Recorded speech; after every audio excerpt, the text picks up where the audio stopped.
Hi friends, இன்றைக்கி பாசிப்பருப்பு சாம்பார் எப்படி வைக்கிறதுன்னு பார்க்கலாம் வாங்க. இதுக்கு நான் 1 டம்ளர் பாசிப்பருப்பு எடுத்து நல்லா கழுவிட்டு தேவையான அளவு தண்ணி சேர்த்துக்கிறேன். 1/4 டீஸ்பூன் மஞ்சத்தூள் சேர்த்து 2 விசில் விட்டுக்கலாம்.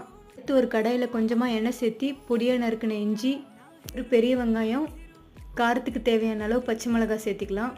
வெங்காயம் நல்லா வதங்கினதும் 2 மீடியம் சைஸ் தக்காளி சேர்த்துக்கலாம்.